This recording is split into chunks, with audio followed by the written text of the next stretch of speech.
तुमच्या नजरेतनं पत्रकारिता कशी बदलली? काळ बदलला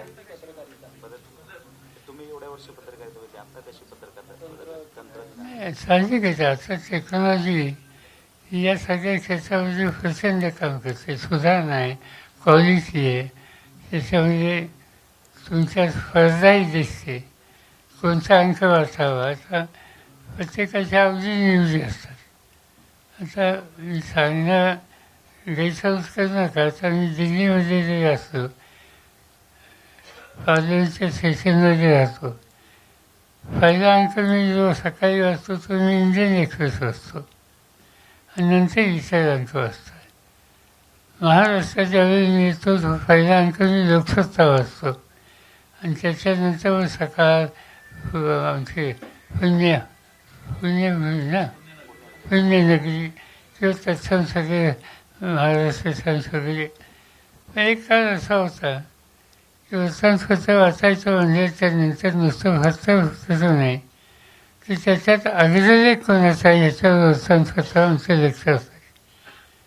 द्वाभर कर्णिक, त्याच्यानंतर गोविंद तळवळकर आणि त्याच्यानंतर र.ना. लाटे हे लोकसत्तेला होते.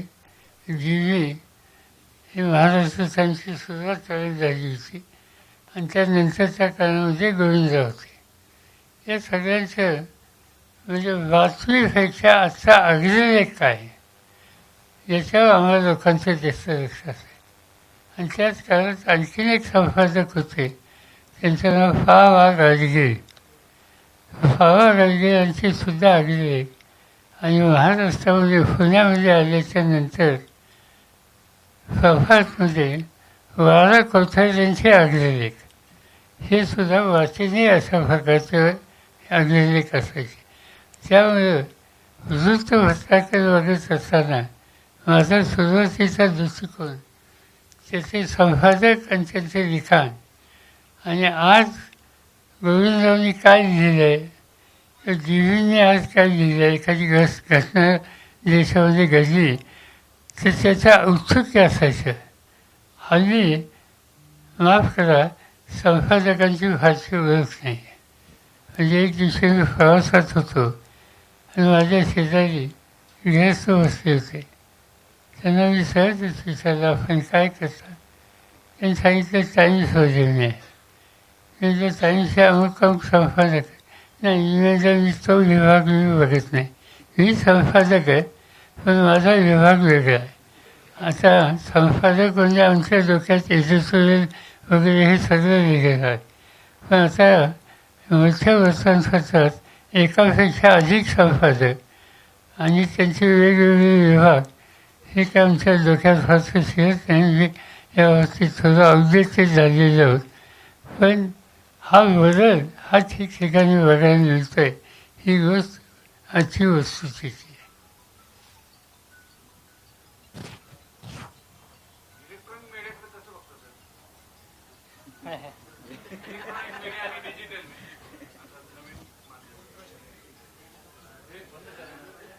मला खरं तुम्हा लोकांची भयंकर काळजी होती.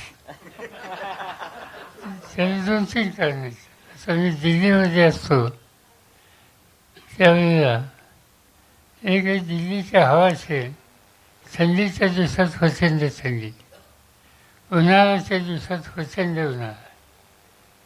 आणि काही घडलेलं असलं समजा मी मुंबईवरून दिल्लीत गेलो, मे महिना आहे आणि माझ्या दाराशी 30-40 कॅमेरामॅन घेऊन उभे असतात आणि मला खरं सांगतो मला वाईट वाटतं.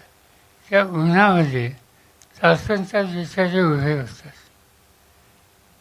आज ही इलेक्ट्रॉनिक मीडिया आणि तत्सम सगळे त्यांचे सहकारी हे तासनतास हे उजव डोक्यावर घेऊन आम्हा लोकांच्या मागं फरत असतात. हे चित्र कसं बदलायचं मला माहिती नाही, पण ही अस्वस्थता करणारे चित्र आहे. विशेषतः दक्षिणेतली काही राज्य आहेत तिथंही आणखीन चित्र गंभीर आहे. उदाहरणार्थ तामिळनाडूची एखादी महत्त्वाची बातमी असेल किंवा केरळची बातमी असेल तर या दोन्ही भागाचे त्या दोन्ही राज्याचे प्रत्येकांची संख्या इतकी जास्त असते आणि इतके यातना सहन करून ते वृत्त मिळवायच्या प्रयत्नात असतात. त्यांची अवस्था ही काही चांगली नाही.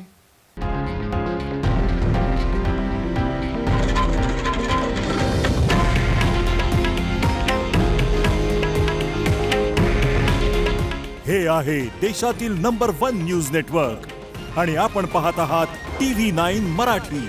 काळजी तुमची, हित महाराष्ट्राचं.